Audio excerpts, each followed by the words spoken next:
kita materi selanjutnya yaitu tentang orang tua yang baik, penuh kasih sayang dan tidak melakukan kekerasan. Mungkin masih ingat materi sebelumnya, yaitu orang tua yang baik memiliki konsep diri positif.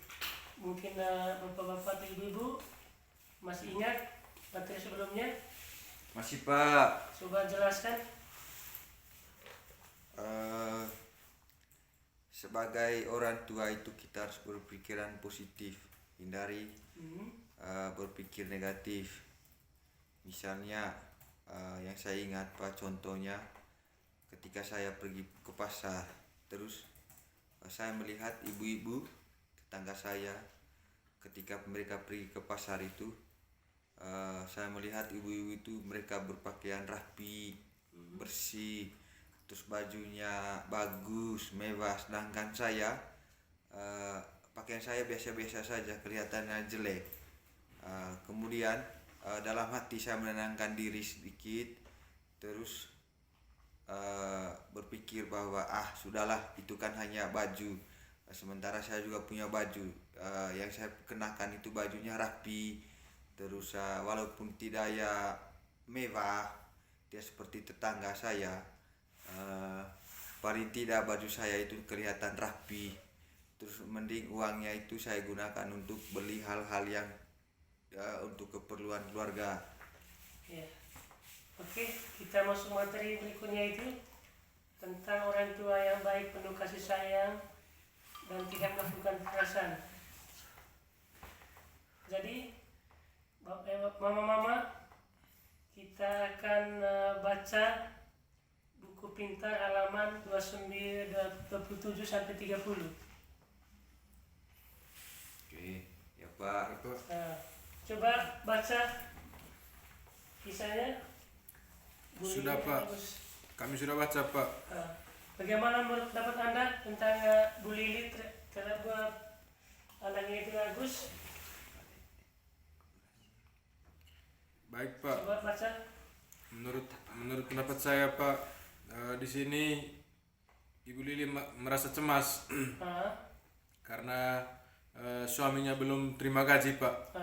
Padahal masih banyak kebutuhan yang harus dipenuhi, misalnya kebutuhan untuk makan, bayar listrik, kemudian buku untuk keperluan sekolah dari anaknya yaitu Agus dan Devi, serta membeli susu untuk anaknya yang bernama Ita, Pak.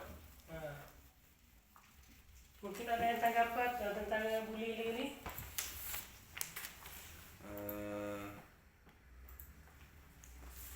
Sebentar, Pak, ya. Ya, ibu-ibu.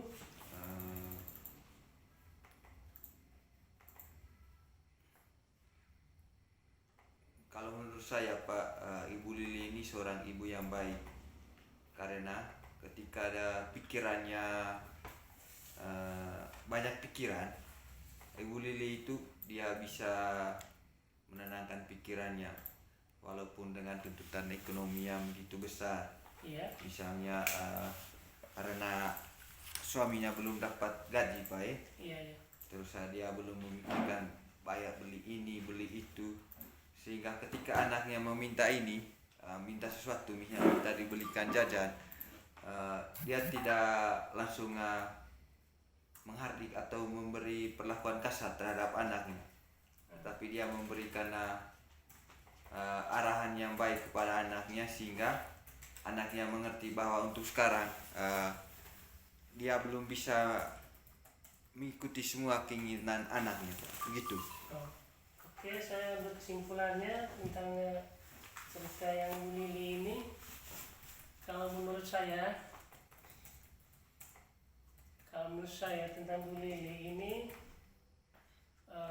dia itu kan tidak ada uang untuk belanja ya, karena suaminya belum dapat gaji dari bosnya. Terus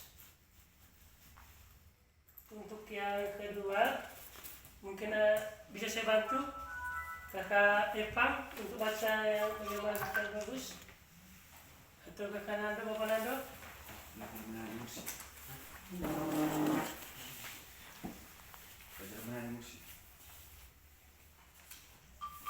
Yang kedua, bisa Agus. Sebentar.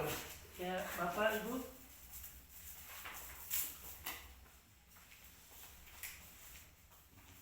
Ibu Lili memasak. Agus dan Ita memperebutkan sendok. Iya. Tangan Agus tidak sengaja mengenai gelas sehingga gelas terjatuh dan air tumpah.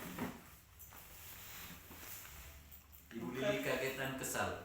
Ibu Lili teringat bahwa ia berjanji untuk bisa Maaf ya Mama, itu bukan itu yang kisahnya yang nomor 2 itu, yang kisahnya Agus, yang halaman 28, tidak 7 itu Ibu. Duh, bagaimana ini ya? Sudah tanggal segini, ibu belum juga punya uang. Bapak belum diberi upah oleh mandor. Mana kebutuhan keluarga banyak sekali. Buat makan, bayar listrik, buku sekolah Agus dan Debbie, susu buat Ita.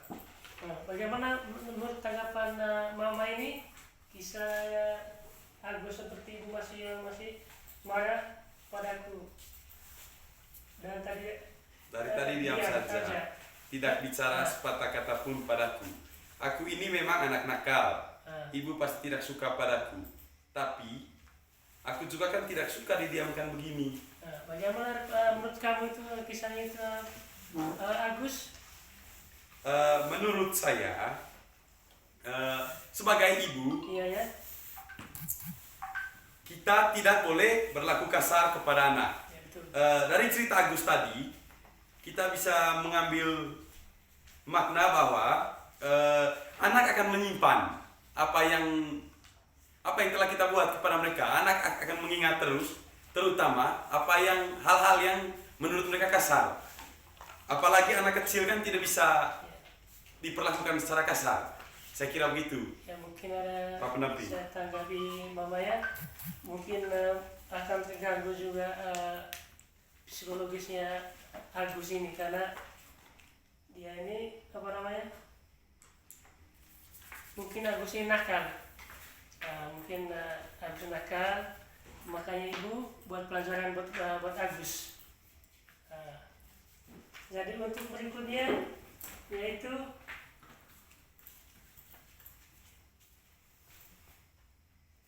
Agus kenapa diam saja dari tadi dan dia lihat sedih. Mungkin ada yang saya tanggapi. Mau Mama? Iya Pak. Coba. Mungkin saya kesimpulan yaitu mungkin Agus ini agak mungkin ganggu kejiwaannya. Mungkin ganggu psikologisnya. Makanya dia tenung dia di kamar. Mungkin agak takut sama mamanya atau bapaknya karena dia sering marah. Itu tanggapan untuk Agus karena mamanya marah. Untuk berikutnya